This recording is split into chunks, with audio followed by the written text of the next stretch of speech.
Bangladesh high commission গত 17 বছর তারা আমাদের বিরুদ্ধে জুলুমও করেছিল। তারা একদলীয় শাসনের পক্ষে তাদের অবস্থান ছিল। ইভেন আমি নিজেও এই এমবেসি দ্বারা ভিকটিম ছিলাম। আমাকে জেলে তারা পাঠিয়েছে।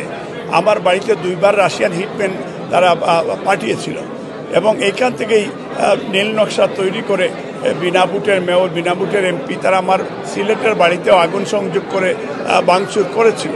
কিন্তু 16 বছর 16 বছর পরে আবার আমাদেরকে এই বর্তমান এই বাংলাদেশ হাই কমিশন, কারণ আমরা এটা বিশ্বাস করতাম বাংলাদেশের প্রথম প্রেসিডেন্ট, স্বাধীনতার ঘোষক শহীদ রাষ্ট্রপতি জিয়াউর রহমান, ওনার ঘোষণার মাধ্যমে এই দেশের পতাকা যুদ্ধের মাধ্যমে আমরা পেয়েছি।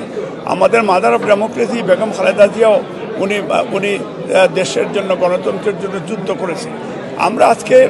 আমরা চাই যে বাংলাদেশে সেই সাম্য, মানবিক মর্যাদা, সামাজিক ন্যায় বিচার ফিরে আসুক।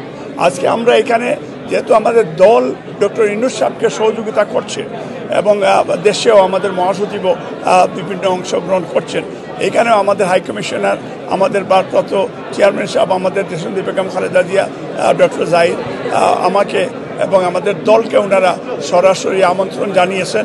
আমরা এটা স্বাগত হিসাবে তারা আমাদেরকে অংশগ্রহণ করার জন্য স্বাগত জানিয়েছেন। আমরাও তাদেরকে ধন্যবাদ।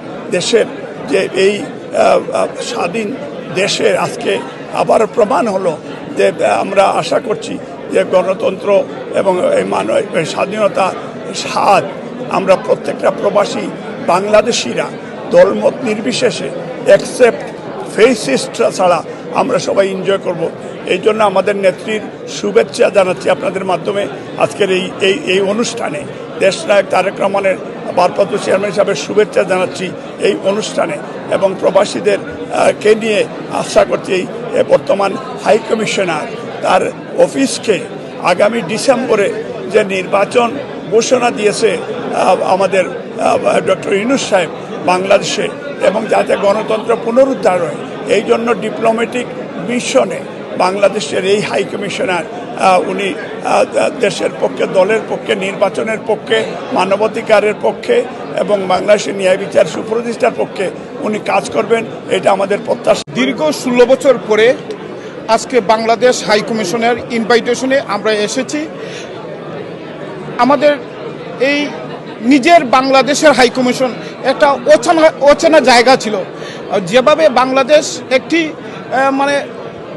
একটি মাফিয়ার দখলে ছিল, একইভাবে প্রবাসেও আওয়ামী বাকশালীদের দখলে বাংলাদেশ হাই কমিশন ছিল।